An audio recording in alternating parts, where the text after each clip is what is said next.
నమస్తే. Welcome to our channel. నేను మీ ప్రియాంకరం. ASO Satish Kumar మరణం వెనుక ఎన్నో రహస్యాలు దాగున్నాయని, అసలు ఈ మరణం హత్య, ఆత్మహత్య ఎలా జరిగింది, ఒకవేళ హత్య చేస్తే ఎవరు చేశారు, ఆత్మహత్య అయితే ఎందుకు చేసుకున్నారు, ఇలాంటి ఎన్నో ఎన్నో ప్రశ్నలు ఉత్పన్నమవుతున్నాయి. మరి దీనికి సమాధానాలు ఎక్కడ దొరుకుతాయి? ఈరోజు దీని మీద డిస్కస్ చేద్దాం. మనతో మాట్లాడడానికి ప్రముఖ పొలిటికల్ అనలిస్ట్ డివి శ్రీనివాస్ గారు ఉన్నారు. ఆయనతో మాట్లాడి మరిన్ని విషయాలు తెలుసుకుందాం. నమస్కారం సార్. నమస్తే మ్యామ్.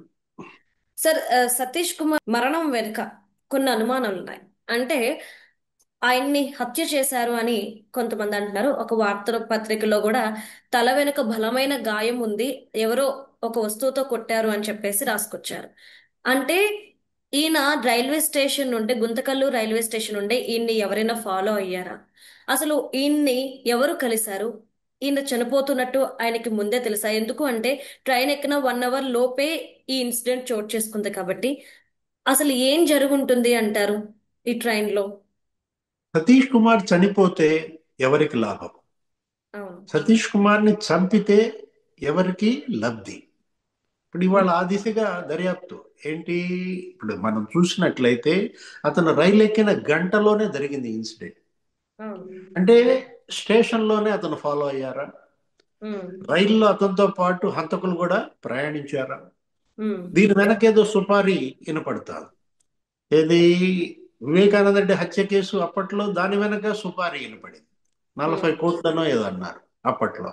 ఉమ్. 40 కోట్లు సుపారీ ఇచ్చే స్థాయి అక్కడ నిందితులకు ఎక్కడది అని కూడా అప్పట్లో దర్యాప్తు జరిగింది.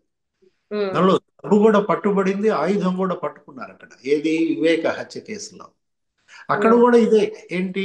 వరుస పెట్టి ఆ నిందితులు, సాక్షులు, గొలుసు కట్టు మరణాలు.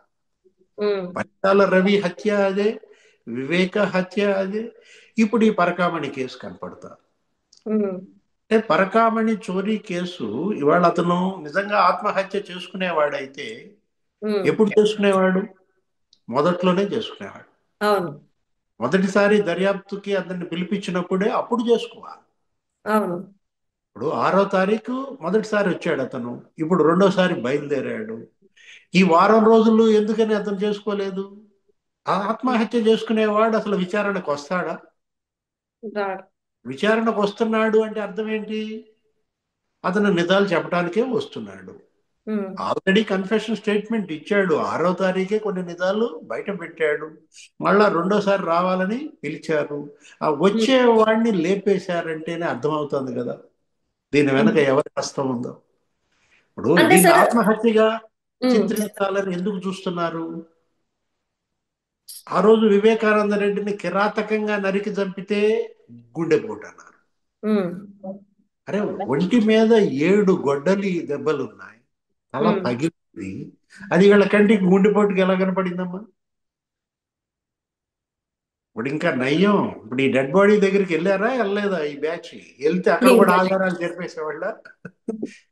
అక్కడ కూడా ఆధారాలని చెరిపేసేవాళ్ళ? అక్కడ కూడా తలకి కట్టు పెట్టేసేవాళ్ళ? ఆ రోజు వివేకాన్ని చంపి ఉమ్. ఆయనకి రాజకీయంగా నరికి కట్లు కట్టారు. అవును సార్. అరే, సెంటు జల్లారు, దండలేశారు, రక్తం తుడిచేశారు, ఏదైనా చేస్తారమ్మా. ఆంధ్రప్రదేశ్లో ఈ బ్యాచ్ ఏంటిది? కరుడుగట్టిన నేరగాళ్ళు అన్నమాట.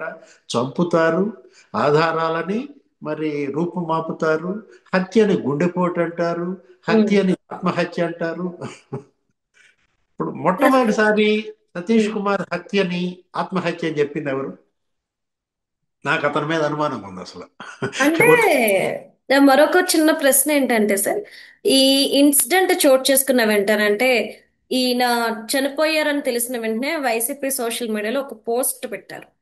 ఈయన ఫొటోస్ పోస్ట్ చేస్తూ కింద ఏం రాసుకొచ్చారు అంటే, ఇది ముమ్మాటికి ఆయన్ని ఆత్మహత్య చేసుకున్నారు. ఎందుకు అంటే ఆ ఏదైతే ఇప్పుడు గవర్నమెంట్ ఉందో ఈ పోలీసుల దగ్గర నుండి ఒత్తిడి పెరిగింది.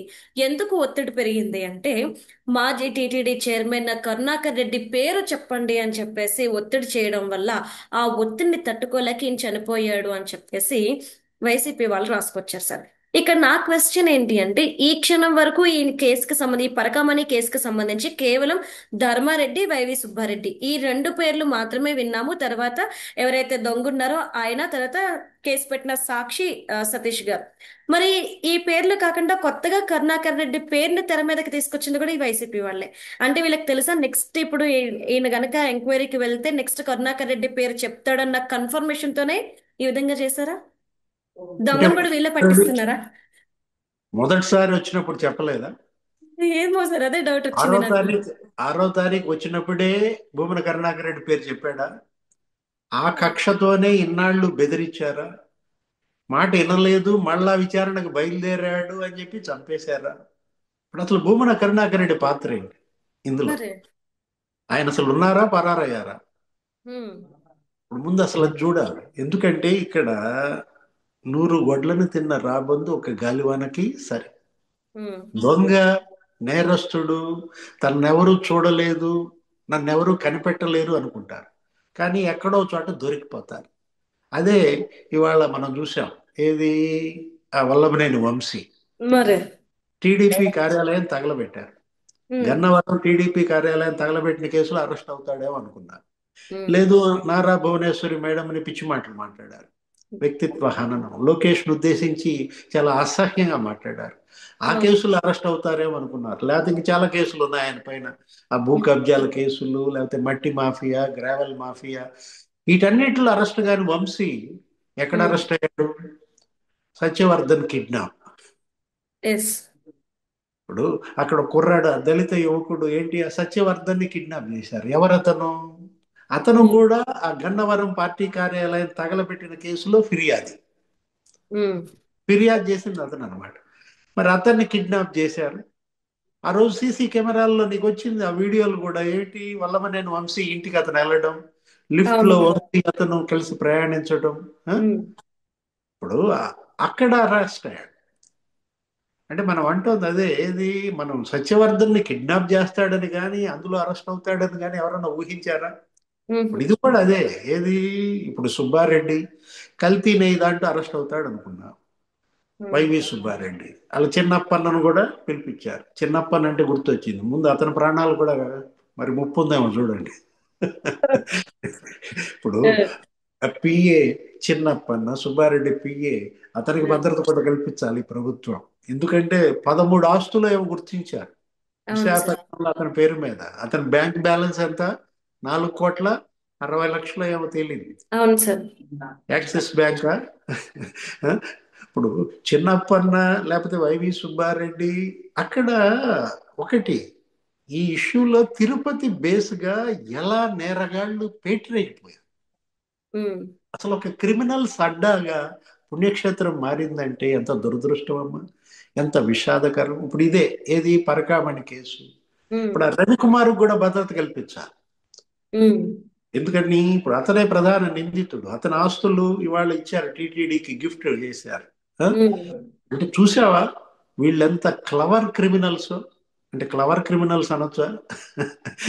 ఎంత తెలివైన నేరస్తులు అంటే, ఆ, ఒకటి, చోరీ, ఏది, థెఫ్ట్ ని గిఫ్ట్ గా మారుస్తారు. దొంగని దాతగా చేస్తారు. ఆ? ఫిర్యాదుదారుని చంపేస్తారు. లేకపోతే ఫిర్యాదుదారుని కిడ్నాప్ చేస్తారు. హ్మ్.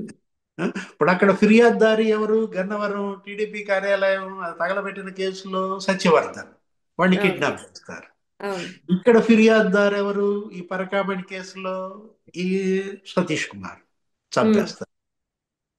చంపేస్తారు. ఆ? అంటే అంటే అసలు క్రిమినల్స్ అసలు ఏ విధంగా పేటరేగిపోతున్నారంటే కారణం ఏంటి? ఇక్కడ నేరస్తులు ఆంధ్రప్రదేశ్లో వీళ్ళకి డబ్బు ఉంది, హ్మ్. వీళ్ళకి అధికారం ఉంది, వీళ్ళకి ఓట్లేసే పిచ్చి జనం ఉన్నారు. ఆ? అంటే డబ్బుతో, అధికారంతో, జనం ఓట్లతో వీళ్ళకి ఎంత బలపడ్డారంటే ఇవాళ హ్మ్. అసలు విశృంఖల విహారం చేస్తున్నారు. వీళ్ళ కోరలు పీకాలి. ఏంటి? హ్మ్. ఇవి ఇవి అవినీతి అనకొండలు కాదు. హ్మ్. ఇవాళ తిరుపతి బేస్గా అటు పెద్దిరెడ్డి రామచంద్రారెడ్డి కుటుంబం, ఇటు చెవిరెడ్డి కుటుంబం, ఈ భూమన కుటుంబం, ఆ వైవి సుబ్బారెడ్డి కుటుంబం, అసలు తిష్ట ఎక్కడ, ఎన్ని ఉమ్, వేల కోట్లు, ఎంత భూ కబ్జాలు, ఎన్ని దొంగతనాలు. ఆ? అంటే వీటన్నిటిపైన ఇవాళ అసలు ఏ సిట్టు దర్యాప్తు చేయగలదమ్మా? ఏ సిబిఐ చేయగలదు? ఏ ఈడీ చేయగలదు? ఉమ్, అంటే నాలుగు ఏకం కావాలి. ఏది? సిబిఐ, ఈడీ, సిట్, లేకపోతే ఈ సిఐడి, వీళ్ళందరూ కలిసి పకడ్బందీగా దర్యాప్తుని చేస్తే తప్ప ఈ నిందితుల్ని కంట్రోల్ చేయలేరు, పట్టుకోలేరు, కఠినంగా శిక్షించలేరు అనమాట. ఓకే. అంటే కేంద్ర రాష్ట్ర ప్రభుత్వాలు మెలకువాలి. ఉమ్, ఉమ్, అక్కడ ఎన్డీఏ ప్రభుత్వం, ఇక్కడ ఎన్డీఏ ప్రభుత్వం, అక్కడ మోడీ ప్రధానిగా, ఇక్కడ చంద్రబాబు ముఖ్యమంత్రిగా, ఉమ్, అటు సిబిఐ ఈడీని, ఇక్కడ సిఐడి ఏసీబీని, ఈ నాలుగు సంస్థల్ని కూడా పటిష్టంగా ఉమ్. వీళ్ళ పైన నిఘా పెట్టి, వీళ్ళ కదలికలను తీసుకోబెట్టి, వీళ్ళను గుర్తించి, వీళ్ళను గనక వేటాడకపోతే, కఠినంగా శిక్షించకపోతే అసలు భవిష్యత్తు ఎలా ఉంటుందో. అంటే వీళ్ళ స్ఫూర్తితో పొరుగు రాష్ట్రాల్లో కూడా ఇదే జరుగుద్ది. మొత్తం దేశవ్యాప్తంగా జరుగుద్ది అనమాట. కాబట్టి ఒక గుణపాఠం చెప్పాలి. ఇప్పటిదాకా ఏది సతీష్ కుమార్ చాలా బాధేస్తుంది. ఏంటి? 3 ఏళ్ల బిడ్డమ్మ. అవును సార్. అతను డ్యూటీకి వచ్చి ఎన్నాళ్ళు, అతను మామూలుగా అతను ఛార్జీది, అతను జాయిన్ అయ్యి ఎన్నాళ్ళు అవుద్ది? 12 ఏళ్ళు. రెండు వేల అవును. పన్నెండో 2013 బ్యాచ్ అంట అతను. అవును. ఏళ్ళు. మరి ఎస్ఐగా సిఐగా పనిచేస్తున్నాడు. 8 ఏళ్ల బాలిక ఉంది, కూతురు. అనాథలైపోయిన పరిస్థితుల్లో సతీష్ కుమార్ ఇవాళ వాళ్ళ కుటుంబ సభ్యులే మనం చూసాం. తల్లి అంటారు, ఉమ్, లేకపోతే ఆ, తమ్ముడు అంటున్నాడు శ్రీహరి. ఇది ఆత్మహత్య కాదు, మా నాన్న మా అన్న ఆత్మహత్య చేసుకునేంత పిరికాడు కాదు అని ఎవరు చెప్తున్నారు? వాళ్ళ కుటుంబ పంపుతాం. సభ్యులు చెప్తున్నారు, తమ్ముడు చెప్తున్నాడు, వాళ్ళ సోదరి చెప్తోంది. కానీ భూమన కరుణాకర్ రెడ్డి మాత్రం ఆత్మహత్య అంటాడా? అవును సార్. అంటే కుటుంబ సభ్యులకి హత్య అంటుంటే భూమన కరుణాకర్ రెడ్డి ఆత్మహత్య అనడం ఏంటమ్మా? శైలజానాథ్ ఏమో సుప్రీంకోర్టు సిట్టింగ్ జడ్జితో విచారణ జరపండి అంటాడు. ఆ? సుప్రీంకోర్టు ఎందుకు అయ్యా బాబు? ఎందుకు అక్కడ అసలు అమెరికా వెళ్ళండి, లేకపోతే ఇంటర్నేషనల్ కోర్టు వాళ్ళ జడ్జితో విచారణ జరిపించండి, అంతర్జాతీయ న్యాయస్థానం ఆ, జడ్జితో విచారణ జరిపించండి అని అడగండి. అదే అంటే సార్. ఏంటంటే వీళ్ళకి నేను అంటోంది అదే, నేరగాళ్ళకి డబ్బు తోడైంది, అధికారం తోడైంది, రాజకీయం తోడైంది. ఇక వీళ్ళు విశృంఖల విహారం చేస్తున్నారు. ఉం? ముందు భూమన కరుణాకర్ రెడ్డి చూడండి ఎక్కడున్నాడు, పరారయ్యాడా? అదే కనిపించట్లేదు సార్ ప్రస్తుతానికైతే, ఎక్కడున్నాడో ఎవరికీ తెలియదు. Right. Right. Thank you so much sir.